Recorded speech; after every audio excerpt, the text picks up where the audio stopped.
Welcome to Orioles on the Verge. This is Zach Spedden, joined as always by Bob Phelan and Nick Stevens. And on tonight's episode, we're going to take a look at the final month of the Orioles season as they begin September after 2 cold months. But with better health coming up and a weaker schedule, will they turn things around leading up to the playoffs? And we will dive into that question tonight. But first, Orioles on the Verge is brought to you by Bet Online. Bet Online is the world's most trusted betting platform and your number one source for everything football.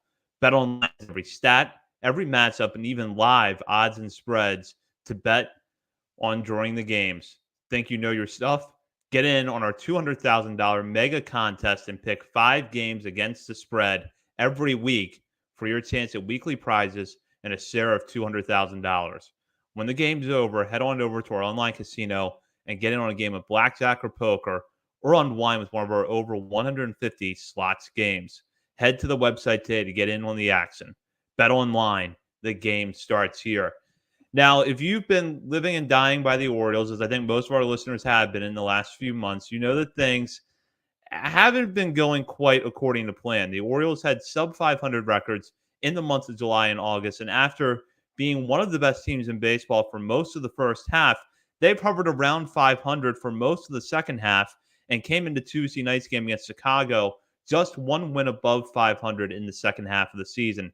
However, by the virtue of time and playing their game earlier than the Yankees on Monday, they became the first team in the American League to get to 80 wins. They're only a half game out of the American League East, and their current series against the White Sox is one series in a slate of games coming up against weaker opponents. So that combined, hopefully, with better health as some players come back from the IL here in the next couple of weeks, has some fans maybe feeling a little bit cautiously optimistic, if they're not outright pessimistic at this point. So, Bob, I'll start with you here. We know the last couple of months have not been easy in Birdland. Injuries have been piling up.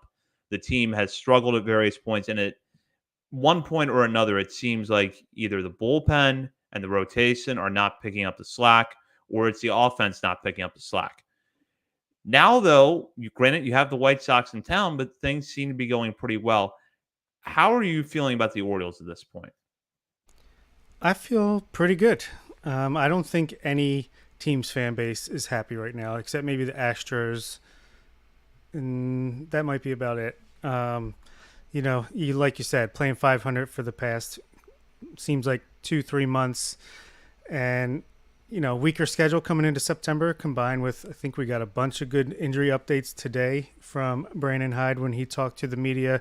Jordan Westberg was playing catch without a cast for the first time. Danny Coulombe pitched to live batters for the first time. Jacob Webb was just on a rehab assignment last week. Probably get one more game in early this week and then could be back by the weekend. Grayson Rodriguez has been throwing.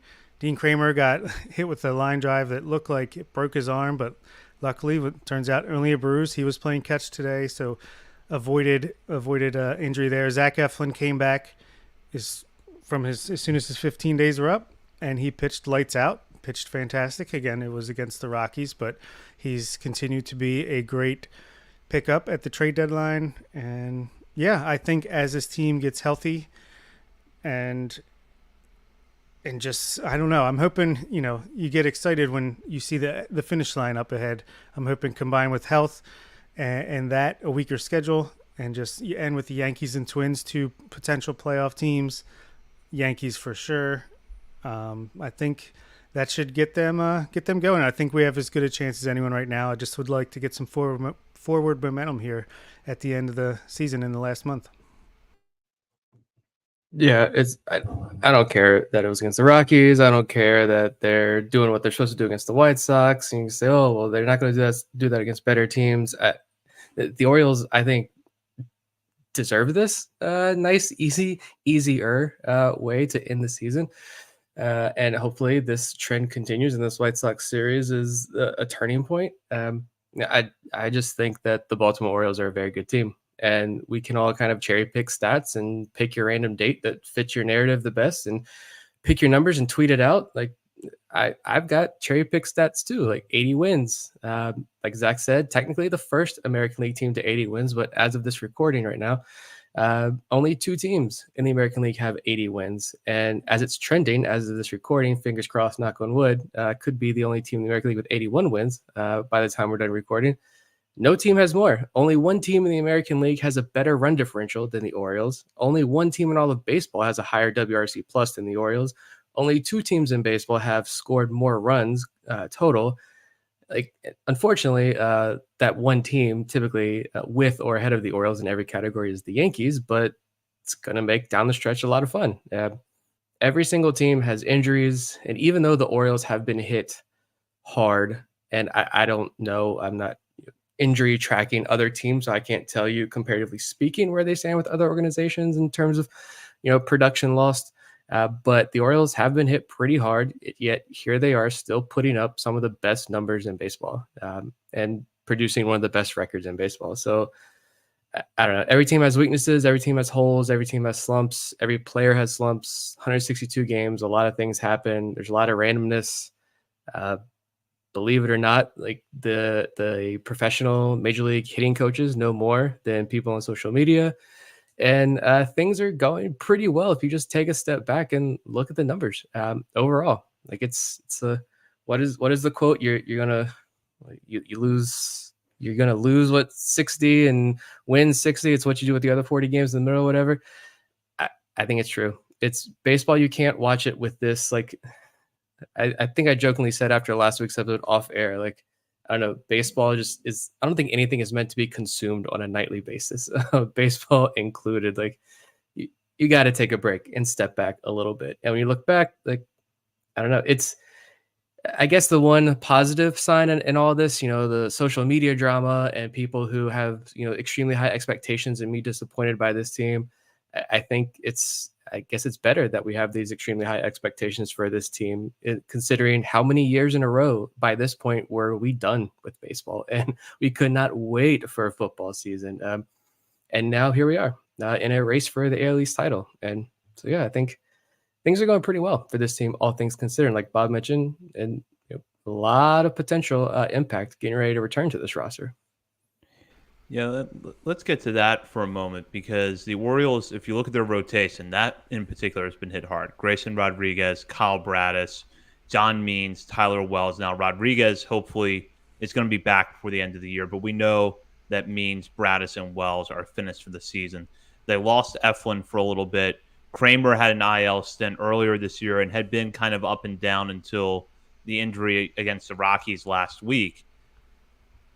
It feels like if the rotation can just stay afloat until Rodriguez gets back, that's going to put the Orioles in decent shape. And I know it's against the White Sox, but Cade Pilvitt's going 7 1/3 in a start is huge because normally when you have any rookie on the mound, you're happy with 5 complete innings. So to get 7 1/3 and not tax the bullpen as much is going to be crucial. So now, I will bring this point up, which is that Corbin Burnes has not looked particularly good of late. And I think that that's adding a little bit of stress for some Orioles fans. What are you guys seeing from him? Personally, I think better that he's going through this stretch now than as we're entering the playoffs.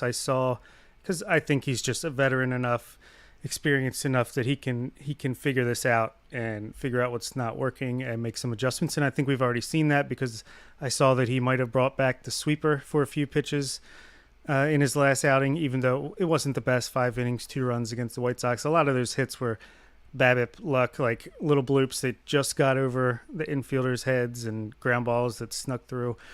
So if he's going to bring back the sweeper in force down the stretch, as it gave him a lot of success in the second half of last year, it's when he really turned up his dominance. That's a good thing. So not worried about Corbin Burnes. Yeah, he's definitely struggling right now for the last month or so, but he's a veteran. I think he'll be able to figure that out. Albert Suarez, it looked like he was losing steam, and then all of a sudden he became Corbin Burnes in August when Corbin Burnes couldn't. So at least he filled in there. Hopefully he can keep that going. Like you said, Povich just struck out 10, walked 0 in 7 1/3 against the White Sox, but still encouraging stuff. 94-mile-an-hour fastballs on the corners. His curveball was dropping in. Looked good tonight for sure. And between Burnes, Eflin, get Rodriguez back, Suarez, Povich, Kramer. We're starting to feel a little bit better about the starting pitching. If there is one guy that is going to struggle, like I'd prefer it to be Burns because I have a lot more confidence in the veteran, the guy who has been there, done that, who's won major awards. He probably knows his body, his pitch mix. He knows all of this better than any other pitcher on that Orioles staff, probably. So I would trust him to be able to break through this and rebound well and end the year strong when, the intensity is going to get ratcheted up a little bit more here down these final couple of weeks. But like you said, Zach Eflin already returning and pitched one of his best games of his season with no rehab appearance. He just right back to the mound and dominated the Rockies. And he's made 5 starts since the trade deadline with this team, and he's 5-0 with a 1.95 ERA. And he's walked 4 guys in however many innings. Like he's shoving. Like I don't. Jackson Baumeister shoving and Matthew Etzel has found his power surge. Don't care because we got Zach Eflin this year and next year. Who's pitching tremendously well. And now you get to add Grayson Rodriguez, who I think Grayson Rodriguez, is going to be another year wiser. And you know what? If you take him for his word when he says this injury felt a lot less severe than it did last year when he suffered his, if that's true, fantastic. He's a year wiser. He's going to be well rested now going into this final stretch, which I will gladly take that. So again, I think Corbin Burns knows exactly what he needs to do, or he is better equipped, I think, to fix what is ailing him right now. When these games are gonna matter the most, you bring Grayson Rodriguez back into the fold as your possible game 3 starter in a playoff series. The way Zach Eflin's pitching, you got a lot of safety nets down there. If this outing was a turning point for Povich, fantastic. Even if it is just the White Sox, if that's a confidence booster. He still did that in a major league ballpark against another quote unquote major league team. That's got to feel really good for him at a pretty good timing. And we haven't even mentioned the bats that could come back in there and help this lineup as well. That is starting to click if I get out of this rut. But yeah, the biggest thing would be the 2 positive reports for Webb and Coulomb, especially if they get Danny Coulomb back. Like I'm going to feel pretty fantastic if he looks good, because he is what this bullpen has been missing the most. And if you can bring back Grayson Rodriguez, a healthy Danny Coulomb, and then Jacob Webb to help shore up, earlier innings, I think it's hard not to feel pretty optimistic about this pitching staff going into the playoffs, despite the injury after injury after injury after injury. Let's talk about the bullpen for a moment, because I think that has been the most apparent weakness that this team has had throughout the season. And when Coulomb was on the mound this year, he looked as good, if not even a little bit better than he was in 2023. He was a key arm for this team in high leverage situations. And Webb, after looking good coming over from the Orioles on a waiver claim last year, was building on that in 2024 and was becoming a really effective weapon for Brandon Hyde, because good reverse platoon splits could give you more than 3 outs.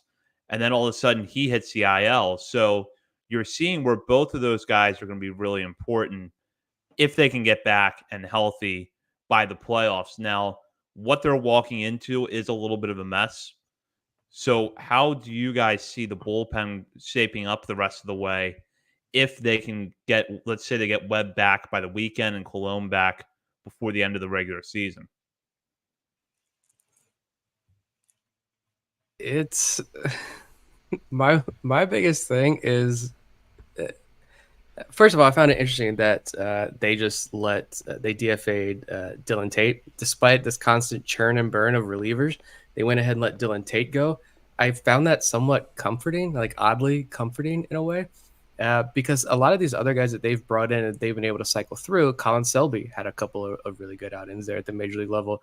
I know they just got Brooks Kriske. He came back and he pitched for the Tides. And I know before I left for this weekend, I think someone from the Reds who he was with noticed that looks like the Orioles maybe already tinkering with something with him, and he was finding success. Very, very small sample size there, but I think they're catching some lightning in a bottle with these guys. They're kind of cycling through, which is keeping them afloat. And so now if you ease Webb back in, then you bring Coulomb back in, and then you figure out what to do with Craig Kimbrell here and all of this. I think you feel pretty good. And could you even move on from Craig Kimbrell? Is that a legitimate, real option that this team could leave him off even before the playoffs start. Move on from him. I don't know, but Yeah, I think Kimbrel's not going to make the playoff roster. I don't know why. Until maybe if Webb comes back, Colomb comes back, and they really want to gear up, maybe he's even let go before then. Because even against the White Sox tonight, he gave up a walk and a single. Had as many balls as strikes to get through that ninth inning with the 9-0 lead. So, not feeling too confident with Kimbrel, but if you can get Colomb and Webb back, and between Suarez and Kramer, one of them would probably get pushed to a bullpen role with only needing for 3 or 4 starters in the playoffs. Between Dominguez, Cano, Perez, Aiken's been good. I know he had one rough outing. Webb, Colomb, Gregory Soto, he got off to a terrible start with the Orioles, but I think he's had like 9 straight scoreless appearances. Looks a lot better. Get Colin Selby back up here. Matt Bowman has even looked really good. So I think, you're never going to be confident going into the ninth inning with a 1 or 2 run lead or even a tie game just because we don't have Felix and we won't. But Sir Anthony Dominguez has, other than a long ball, he's looked pretty good too. So I think I'll feel a lot better. I won't feel great, but I think we'll at least have options and hopefully can mix and match more in the playoffs when it comes to the late innings instead of having like established inning roles like we have tended to do sometimes.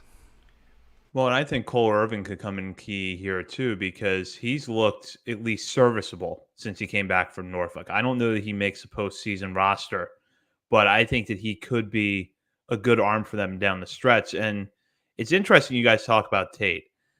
I knew the Orioles were going to move on from Tate sometime here in the next few months because he is arbitration eligible this offseason and was a clear cut non tender candidate. But as you brought up, Nick, you would think that if they were really desperate for bullpen help, they would keep him around because at least they know what they have. And it does raise an interesting question about Kimbrel in my mind.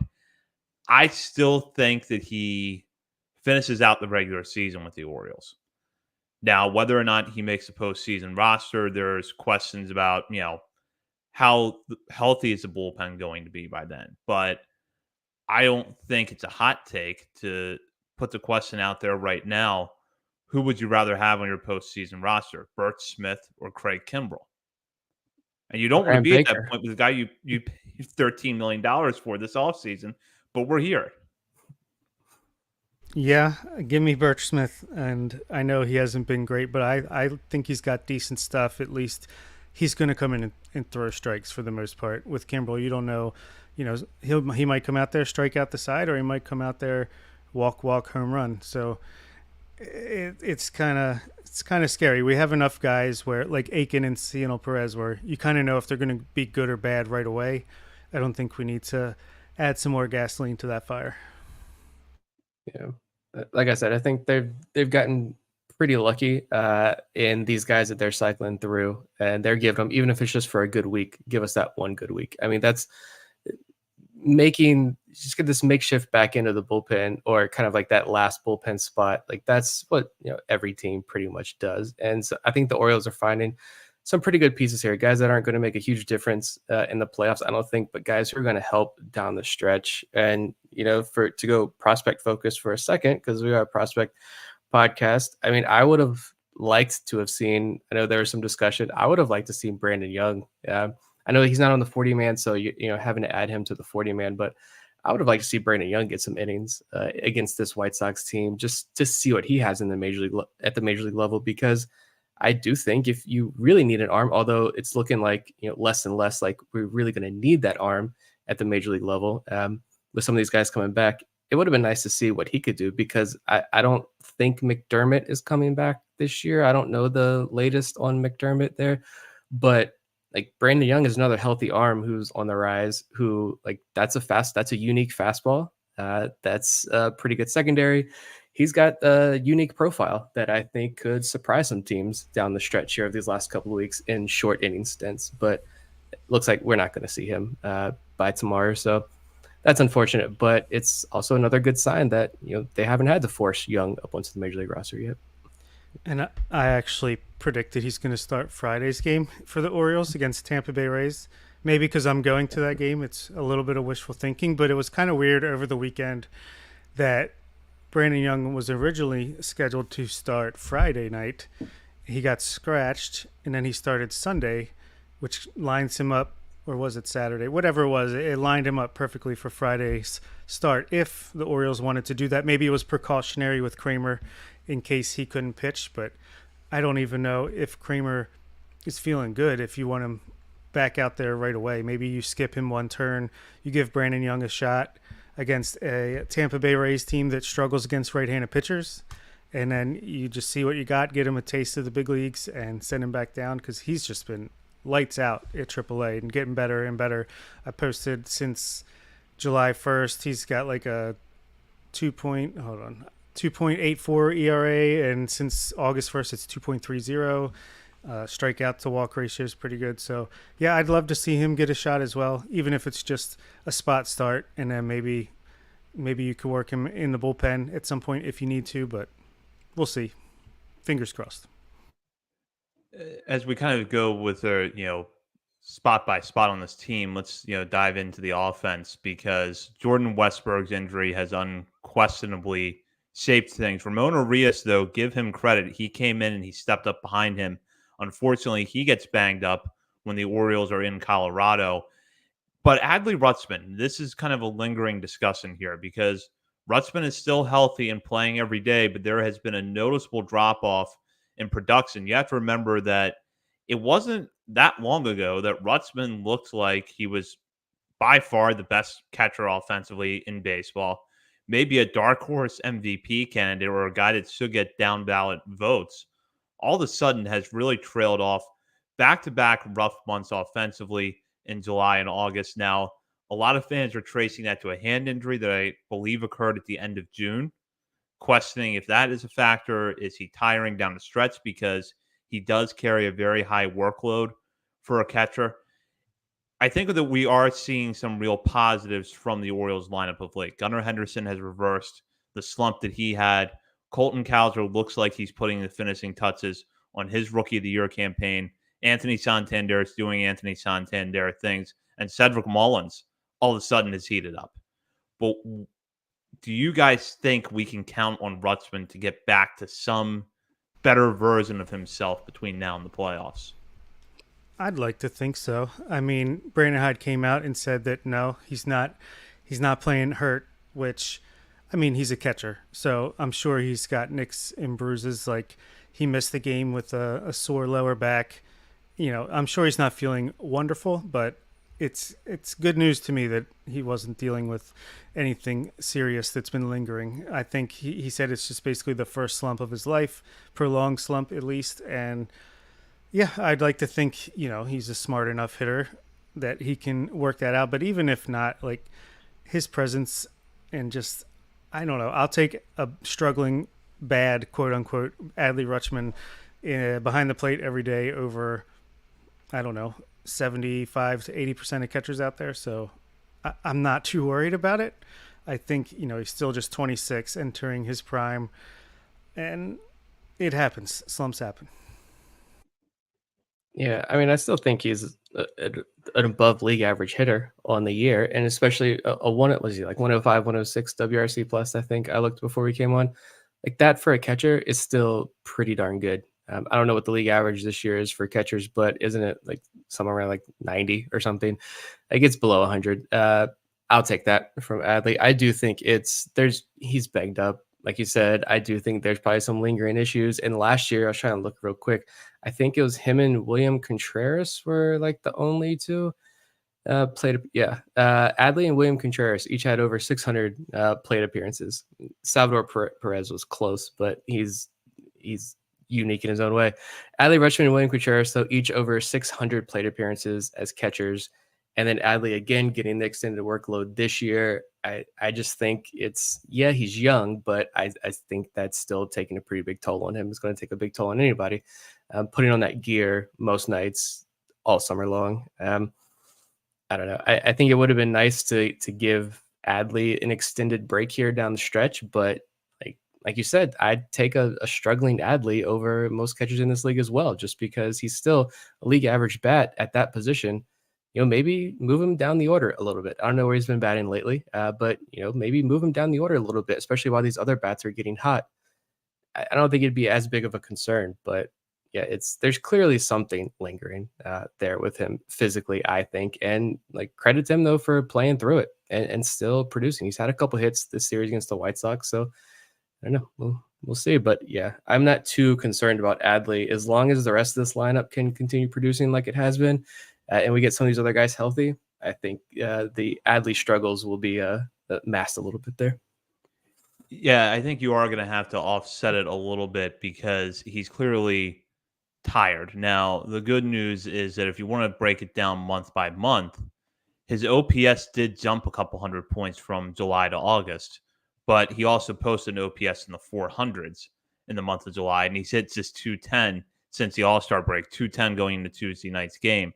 But as you both pointed out, even with that prolonged slump in the second half of this year, he's still one of the best offensive catchers in baseball. So on the balance, an Adley Rutzman that slumps for 2 to 2.5 months is still going to be better than most catchers in the game. But I think that for the Orioles, it's going to be a matter of figuring out, can Cedric Mullins sustain what he's doing right now, because that really adds something to this lineup that has been missing all year. Getting Westberg back and getting him close to the form that he was in the first half would help. And Jackson Holliday, there's still a lot for him to learn at the major league level, but he's hitting the ball harder than he did that first time around. He looks more comfortable in the box. I don't expect him to be a big contributor offensively in the next few weeks or in the playoffs, but any little thing he can do can help offset this. And hopefully Adley before the end of the year looks a little bit closer to a league average hitter. If you can get him back to that point, you got to feel pretty good about things. Yeah, I just think with the bats in general, like I think the pitchers coming back is going to be more beneficial and have a bigger impact. Westberg, I mean, not to discredit Westberg, he had 18 home runs and a 129 WRC plus before he went down to an injury. He can also help shore up that defense a little bit. I just think having Westberg and Mountcastle back, like it's going to provide so many more options. I like all the options the offense will now have. And we could do a deep analytical dive, but it's September and I'm tired of deep analytical dives. Just play the game. 4 weeks left. You're even with the Yankees. And I think you've got guys coming back healthy. You've got these are veterans who are coming back healthy. You've got a lot of guys who are due for a hot stretch. Like Adley is due for a hot stretch. Mountcastle, if you can find just 2 weeks of a hot Ryan Mountcastle can help change that lineup. 2 weeks of a hot Kobe Mayo can help change this lineup. The stability of Jordan Westberg can help change this lineup. Like there's so many different options that they can then play with as long as everybody is healthy that I feel good down the stretch. Like I said, there are some guys who are due to turn it around. Maybe Mullins is experiencing that right now. I hope so. But it's just another reason why I can't help but have this positive outlook as we head into this final stretch, because we've seen what this team is capable of. And I think we could just as easily see that run again here over the last 3-4 weeks. It's funny, I completely forgot about Ryan Mountcastle. I know he was struggling before he got hurt, but yeah, that would still be a nice bat to have back in the lineup. Hopefully Urias can come back too. But on Cedric Mullins, since June 1st, he's actually batting .260 with a 791 OPS, 127 WRC plus, 9.2% walk rate, and a strikeout rate under 17%. So if he can just keep that production up, I think Orioles fans should be very happy, especially with the defense that he still provides out in center field. And let's not forget, Kobe Mayo's back on this team. And he's only played in one game since September 1st call up, but he was 1 for 2 with a nice hard hit single and a hit by pitch on a good at bat. So if he can get, that adjustment period out of the way this month, he could be the Heston Kjerstad that winds up on the postseason roster and maybe will actually get in a bat, unlike Heston Kjerstad. But just another big bat that, if he starts catching fire towards the end of the season, could make an impact as well. Let's wrap up with this. And I think it's important to note, and I think, Bob, you touched on it earlier in the episode. This has been a really strange year in Major League Baseball. The Orioles have not been the only team that got off to a dominant start that has cooled down in the second half. And yet The division races, with the exception of the AL West, where the Mariners' lack of offense caught up to them in a bad way and the Astros completely overtook them, the complexity of the division races really has not changed. It's still the Orioles and the Yankees in the American League East. It's probably going to be the Orioles, Yankees, or Guardians who get the number one seed in the American League. There's still a chance for the Orioles to win the AL East. And if they don't, chances are they're going to be the first wild card seed. All of that in mind, I'll just kind of make this a two-part question. What would you rather have, wild card or division? And where do you see the Orioles going from here? Give me the division. I think we will win the division. I just like our schedule better than the Yankees. I heard on Rates and Barrels, Eno Sarris said a stat today that was, I didn't write it down or anything, but in games when Aaron Judge or Juan Soto get a hit, the Yankees have a good record. When they both get a hit, they have a great record. If neither one gets a hit, they're easily a losing team, which is just welcome. I think they're so top heavy. I like our chances here down the stretch to take the division. And then from there, I think if we're healthy, we're as good as any team in the league. And we can go all the way. That remains to be seen. But I would definitely I don't know. I would hope we did better than last year at least. But I think we could go on a run here. Yeah, the schedule is definitely more favorable to the Orioles. I know the Yankees have like the Cubs, who I think are still fighting for a playoff spot. Their offense has, I know, been on an absolute tear the last couple of weeks. They get Seattle, who is falling apart, but who knows? They could go on a run here and make things interesting down the stretch, or at least play spoiler. You got to win the division. I think that's every Orioles fan. I think that's the expectation at this point, especially after last year. But win the division. But honestly, after understanding that there has been struggles this year, understanding that there are holes on this lineup, despite every team having those holes and the same struggles and everything else. Honestly, if we've said it all year about last year playoffs with the Texas Rangers, like just get into the playoffs. The playoffs are a crapshoot. If they don't win the AL East, that's going to be disappointing. But at the same time, I would say I don't care what the playoff bracket looks like. Just get into the playoffs. So, I'm fine with that as well. I do feel pretty optimistic about this team's chances, and I do want to see them win the AL East because I think they can. I think they are a better team, and I think the schedule is much more favorable. But at the same time, as everyone has said all year long and continues to stress, how the playoffs are a crapshoot. Just get in. And what team is separating themselves here in the American League? Zach rattled off some of the names there. Yeah, the Astros have run away a little bit here with the AL West. The Mariners are falling apart. There's no one else in that division who's going to be challenging. Like the Minnesota Twins, does that offense scare anybody? Like not really. And that's who the Orioles will finish the season with. Kansas City could be intriguing. Cleveland's offense, when it's clicking, it can be hot, sure. But if the Orioles bats are hot, like that's a pitching staff that I think you can take heavy advantage of. Who in the American League East really scares you? I don't really see anybody. Houston probably the most, to be honest, probably more than the Yankees. So yeah, I would love to play the Yankees in the playoffs. I just think that would go really well for us. I would hate to play Kansas City, but that might just be 2014 talking. I still like our chances, but man, they gave us nightmares 10 years ago, which I can't believe it's been that long, but it's getting close. It's starting to get exciting. I said the Orioles would win the division at the beginning of the year, so I think I got to stick with that. I do think that it is a little bit of a leap of faith to think that everyone's going to come back and pick up where they left off for the most part. So I do have concerns that it's going to take time to put the pieces back together for this team. Now, the Yankees have a schedule that's a little bit mixed down the stretch, like Nick pointed out.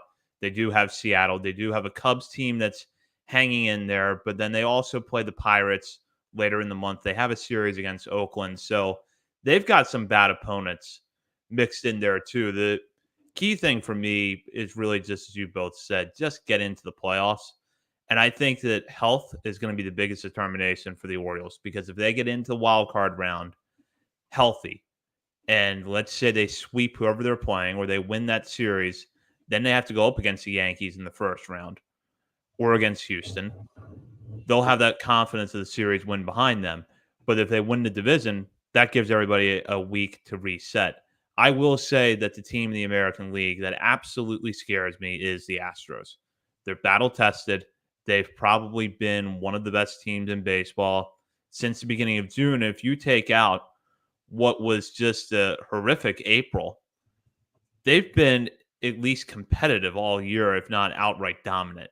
They scare me more than the Yankees. The Guardians scare me less as the season goes on. But if the Orioles got to go up against that veteran Astros group in the playoffs, it would make me nervous.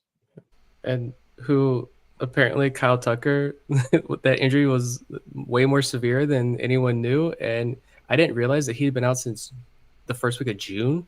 I didn't realize it had been that long, but they've surged without Kyle Tucker, and now they're about to get Kyle Tucker back. So yeah, I do agree. It's Houston, and honestly, the Yankees, this final month is going to be a back and forth, and it's going to be some rough nights. It's going to be some fun nights, but like this is what makes the playoff races fun.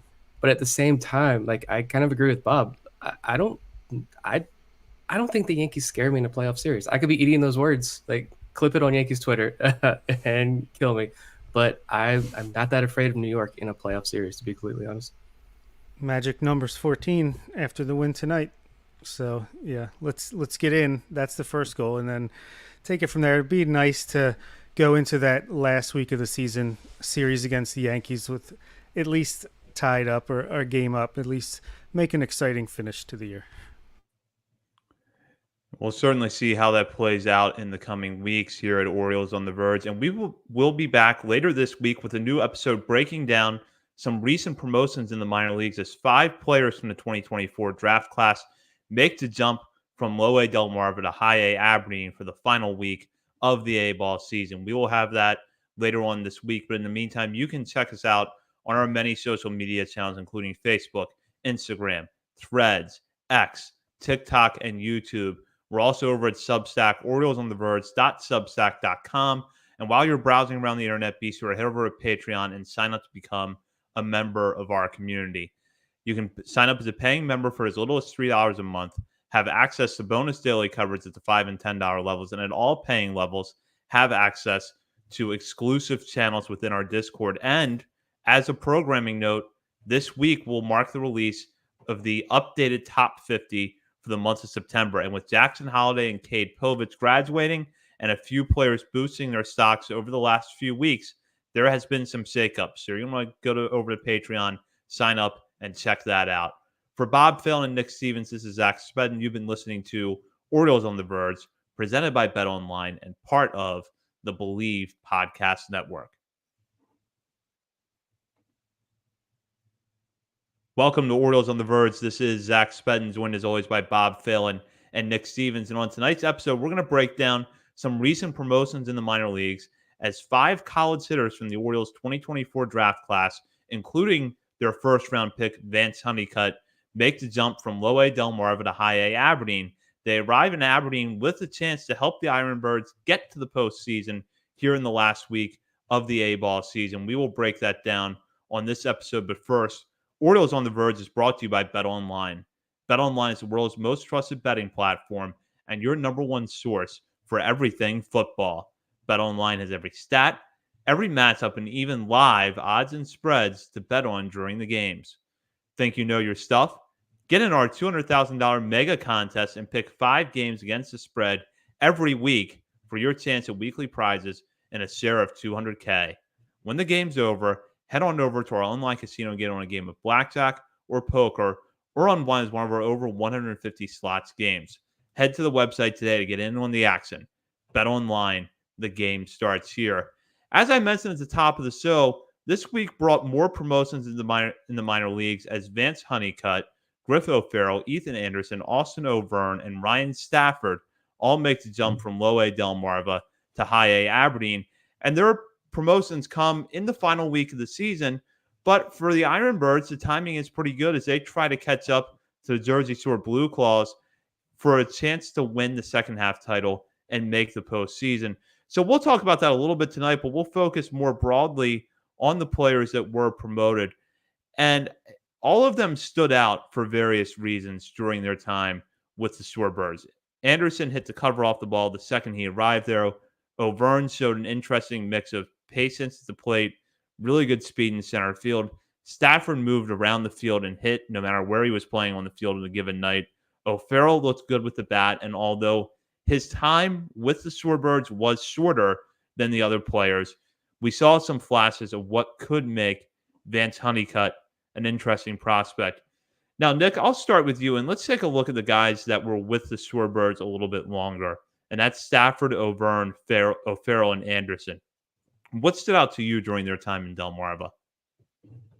I mean, first and foremost, I don't think I have any hard takeaways with these guys because we're talking about the college bats who did have some success in a couple weeks in low A, which is to be expected. I think it'd be a much more deeper, concerning conversation if they were struggling, but they did not.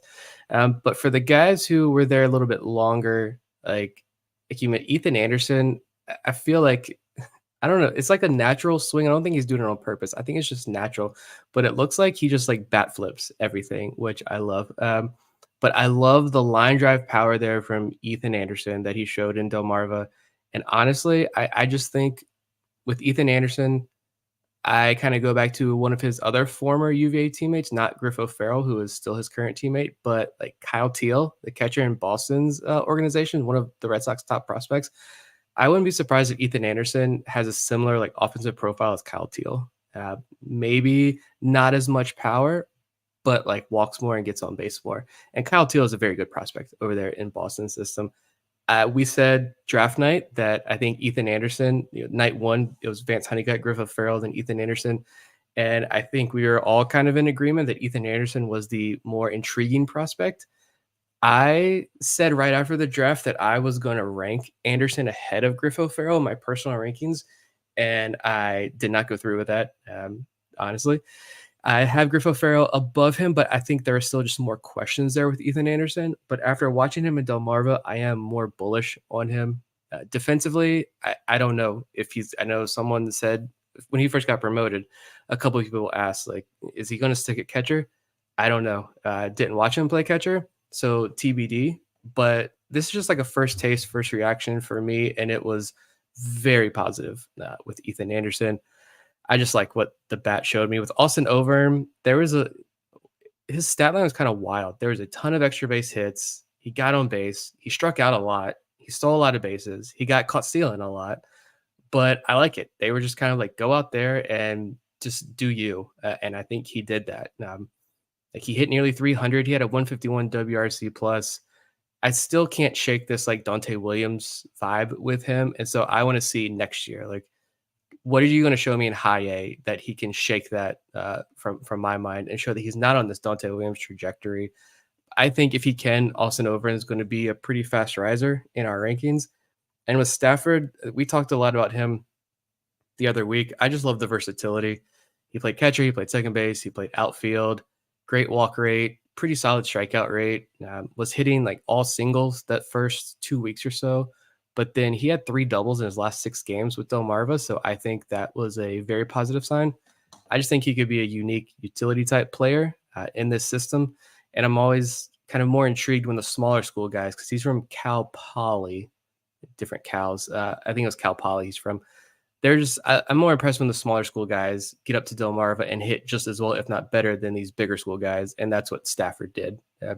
So I think he's just part of this new fun breed of backstops that the Orioles brought in, and I think he could add a cool wrinkle to the system. But all 3 of those guys, I think, performed as or better than expected.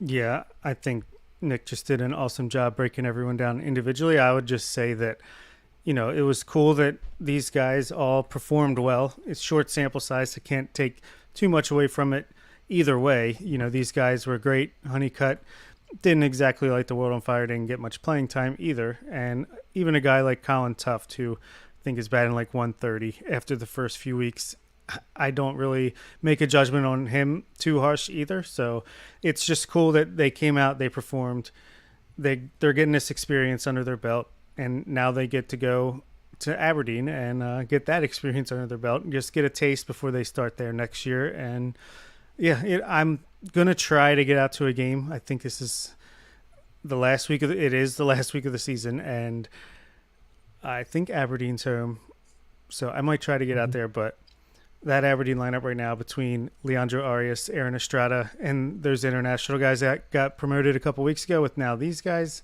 it's a fun team to watch. So I'm going to try to get out there, but I'm happy with what the draftees have shown so far. With O'Verne, I'm hoping that what we saw at Delmarva is a sign that his performance at the Cape is carrying over a little bit, because that was the one thing we were hearing out of the draft was the numbers at USC this spring were underwhelming, but he showed that like he looked like he was making strides in the Cape Cod League. And you would have to think that the Orioles noticed that and noticed what was working for him there.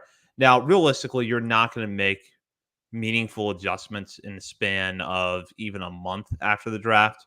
There's going to be a lot of work that goes into the offseason to figuring out how you're going to make Austin O'Verne a better hitter, because from what I saw of him in person a couple of weeks ago at Delmarva is he's got very good pitch recognition. He's a very athletic guy.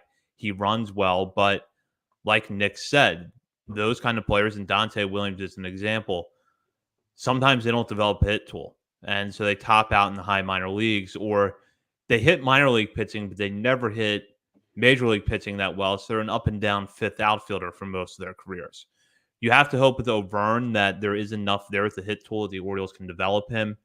But from what we saw at Delmarva, definitely some positive takeaways. And then one of the things that jumps out to me about these guys are the walk rates. Stafford, again, a very small sample size, only 63 plate appearances, but walked almost 15% of the time while striking about 19% of the time. Anderson O'Verne walked over 17% of the time. So there's definitely some good pitch recognition from these players. So we'll have to see how that translates to higher level next year. Now, before we move on to Honeycutt, I'll just bring this up, which is that we're not going to learn a whole lot in a week at Aberdeen. But what do you think that this week can help these players prepare for, with the knowledge that they're probably going to start 2025 back at that level? I think it particularly can help the coaches that are going to be with them potentially next year. You know, they might get promoted as well, but it's just going to, I think, help the organization form a development plan for the offseason. You know, the more data they have, and high A is better competition than low A, so you get a little bit, you know, more data there to see what they need to work on. And we know that this organization can come up with a strong game plan and really work to improve in certain areas. So I think that's exactly what it is. And yeah, just get a good look at, especially with Aberdeen being home, like you get a feel for the ballpark that you're going to be playing most of your games in for the first few months of 2025. Yeah, it's because we kind of pushed this because we heard from players themselves a lot of the issues with the ballpark, and I don't know if they're fixed or not this year, so I can't speak to that. But in years past, there were issues with the lighting and the batter's eye, and just a lot of things going on down there in Aberdeen that contributed to some struggles. And we always kind of assumed it was not a very hitter friendly park, when in fact it kind of is more. It leans more hitter friendly than pitcher friendly according to park factors. But it's the fact that why you see so many guys struggle in Aberdeen, it's because this is their first full year as a pro. And so the travel, the grind, it's completely different. Like this is like their honeymoon period right now. And so like keep living in that honeymoon period for this final week. Enjoy it. Get used to Aberdeen, get used to the city, because you're going to be there for at least half of next season. It will be interesting to see who is like the Matthew Etzel. Can we get a guy that breaks out next year where they kind of buck the trend of guys struggling their first year? But just tonight, well, Monday night, Tuesday night, when they made their debuts, we're all thrown off from the holiday there. Griffo Farrell had 2 singles and a walk. Ethan Anderson, 1 for 2 with a double, 2 walks, and a stolen base. Austin O'Verne was 0 for 2, but had an RBI, 2 walks, and a stolen base. Ryan Stafford, 1 for 4, 2 RBIs in their high A debuts. Just more of that. Just keep doing what you're doing, get comfortable, and yeah, we'll see what happens next year. And if these guys come out cold next year, like I'm sure for some of them, maybe there'll be a guy or two where like that's the end of the road for them. But remember, next year when they start out cold, like that's okay. They are adjusting. This offseason is when they're going to make the bigger swing adjustments to their game and everything. And then they're gonna have to learn how to adjust to that in game action. So for right now, over these last 5 games they have, just keep doing what you're doing down there. Let's go to Honeycutt now. And we've talked and pointed this out that when we're referring to how these players did in Delmarva, everything was done with a very small sample size. And that's especially true of Honeycutt because most of the players who were just promoted to Aberdeen arrived in Delmarva on August 13th. Honeycutt was more than a week behind them. So his sample size is smaller. He makes the jump to high A after only 8 games in low A. And there's nothing good or bad that you can really take away from 8 games and 36 plate appearances. But if you want to take that at face value, it reinforces some things that we think we know about Honeycutt, which is that he can draw walks, he's got speed, he covers a lot of ground in the outfield. We didn't really see the power, but again, just 8 games, so I don't know that you would expect that to come through. But he does have some swing and miss tendencies, and he struck out, in fact, in 36% of his plate appearances with the Shorebirds. So I think we know what Honeycutt's strengths and weaknesses are, what the Orioles need to fix with him, or which is the swing and miss, but how they're going to fix it and if they're going to fix it is still an open-ended question. From the little bit we have seen and from what you know about Honeycutt, what you've learned about Honeycutt since the draft, how do you feel about him as a prospect right now? I feel the same. I'm not like I don't want to sound like, oh, it doesn't matter what these guys did and blah blah blah, and then kind of reverse it with Honeycutt. But Honeycutt's the first round draft pick, and he is a reprint of other draft picks and other guys we've seen in his organization. Enrique Bradfield, Jed Fabian. Yes, there are differences, but that same mold, he's part of that. And we know Fabian had his ups and downs, and then we saw Fabian have that breakout in Bowie. Enrique Bradfield Jr. got to high A this year and struggled. Then had the injury and the concussion. Came back from the IL off the concussion, started hitting, got to Bowie this year, and has been hitting pretty darn well in Bowie. I think I've seen a lot of other comments. People agree that the bat looks so much better now here to close out his first full year. With Honeycutt, it's a wait and see. I honestly don't care what any of the numbers say for Honeycutt this year. We know he's going to swing and miss a lot. I think it's just settle in this offseason. Like I said, with the other guys, they'll make their adjustments with him. If he's a Dylan Beavers type project and it's a major overhaul, or if it's smaller tweaks they need to do, but they'll work with him in the offseason. And then I'm holding off until next year. For this year, it's all about if you get to watch him and enjoy it, get to know who he is a little bit. That's it for me with Honeycutt. We understand that this is a project pick, and I'm willing to just give him a lot more time than some of these other guys. 100% completely agree. I mean, he's the same player he was when he was in college, when he was drafted. Now he's easing into play. They're just letting him go out there and do his thing and have fun, and then they'll analyze and work with him, like we said with the other guys. But it's not surprising that he's striking out because that's kind of part of his game at this point. It's what he does. So he's going to hit the ball hard. He's going to swing and miss. And the Orioles are going to try to curve that a little bit where it's a little bit less swing and miss, a little bit more contact, but they're not going to want to change who he was because they drafted him because he does damage to the ball and he's got really good tools all around. So, yeah, Keith Law, respect your opinion, but I disagree for now. And with that, now we'll jump into our final segment of the night where we shout out a player outside the top 30 portion of our top 50 list for something they've done recently, whether it's been a good game or a good week, or maybe there's just something interesting in their stat line that we want to point out.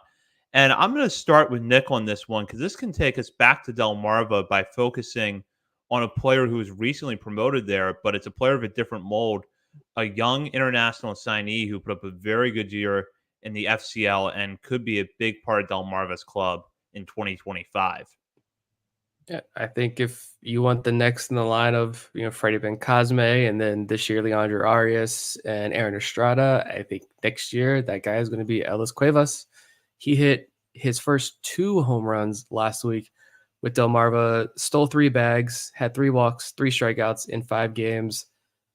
Go back and listen to our Best of the Rest episode from the other week. We talked about him a lot there, went on into more detail on Cuevas on that episode. But he is a name that I think people should be paying attention to. I know I will next year. See what he does his first full season. He's still only 19 years old too. So love seeing him not only get to Delmarva, but showing off the power immediately. And then my pitcher was I wanted to go Braxton Bragg, but I think Zach went Bragg last week. Bragg repeated his performance yet again. I don't know if there's a pitcher in all of baseball who statistically is putting up, minor league baseball that is, putting up the numbers that Bragg is over the last month of the season. But we'll share the wealth here. And I'm obsessed with the undrafted free agent guys. So I'm just going to shout out Trent Terzinski, undrafted free agent out of Valparaiso, probably the most unique delivery in the entire system. So if you haven't watched him pitch, take a look. He returned from Tommy John surgery he had in college with more velo, got a pretty lethal curveball. He pitched 2 scoreless innings last week with 2 strikeouts, no walks. He's now pitched 6 innings on the year, since he signed 3 weeks ago. No earned runs, 2 walks, 8 strikeouts in those 6 innings. There are a lot of undrafted pitchers in this year's class, but I think Terzinski stands out a little bit above the rest to me when I look at that group there. Good stuff. Cuevas, especially, we know Delmarva, that ballpark really restricts performance for left-handed hitters, and he hit 2 bombs as a left-handed hitter there, so that was cool to see. I love Cuevas as well. My hitter is Elio Prado. He's not having a great season. We've talked about him in the past. He's kind of been on and off the back end of our top 50 the last couple of years, but he did have a good week for Aberdeen. Batted .375 with an .861 OPS /153 WRC plus. He had a double, walked 3 times, stole 4 bases. So good week for him. Happy for him. I don't know how much longer he's going to be in the organization, but I am a fan while he's here. And my pitcher is going to be Kyle Verbitsky, who has been really, really good again after a slow start to the season. He did this last year. Seems like he's basically full-time reliever, sometimes multi-inning reliever. So I think he's looked good. He got promoted to AA on August 21st, and in that time span, he's pitched 6.1 innings, given up 1 run on 6 hits, 2 walks, and 10 strikeouts. So that's pretty good. But if you go all the way back to June 5th, he has a 1.87 ERA over 33.2 innings with 46 strikeouts and only 5 walks. So like him as a reliever prospect at this point.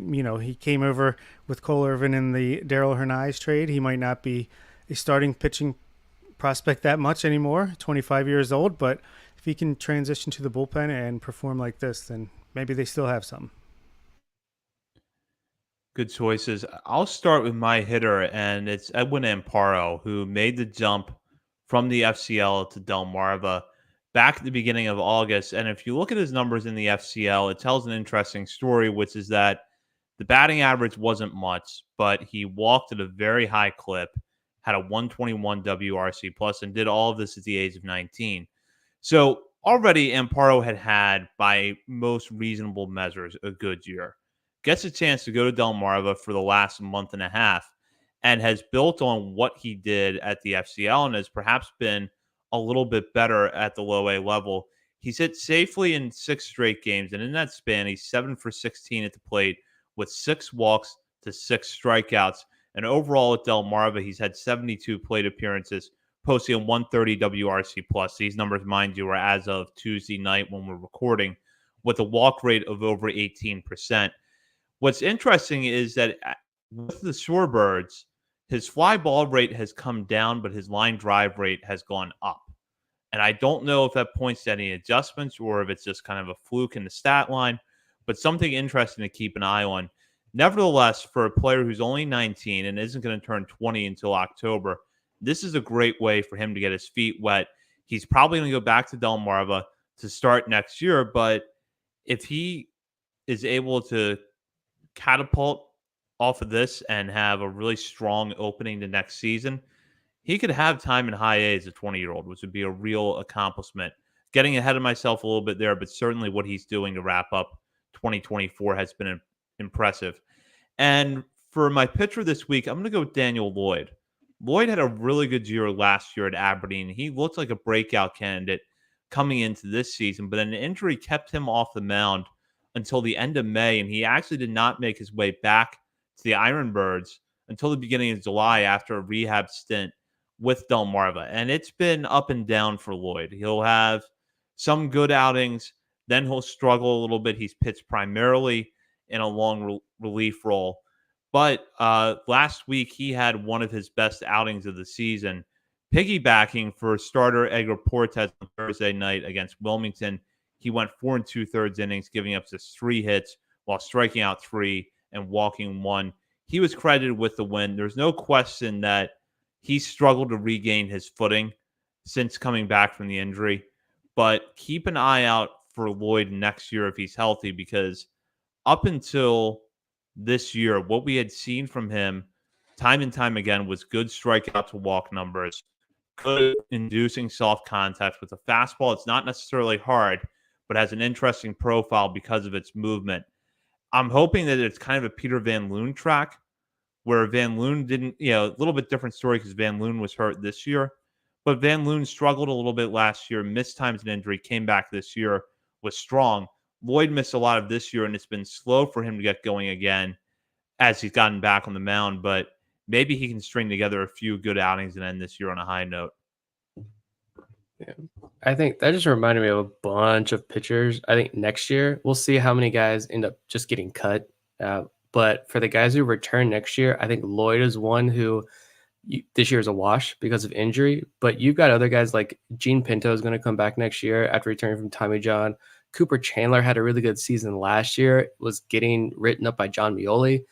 He's missed most of the year due to an injury. Daniel Fetterman's missed all year due to an injury. There are a couple guys down there in Delmarva, like Wyatt Cheney, Teddy Sharkey, Reese Sharp. I think there are a lot of interesting guys in that Daniel Lloyd camp next year. It's going to be fun to see who sticks around and who's able to take a step forward next year. And just happens to be that 2023 is just a wash because of injuries.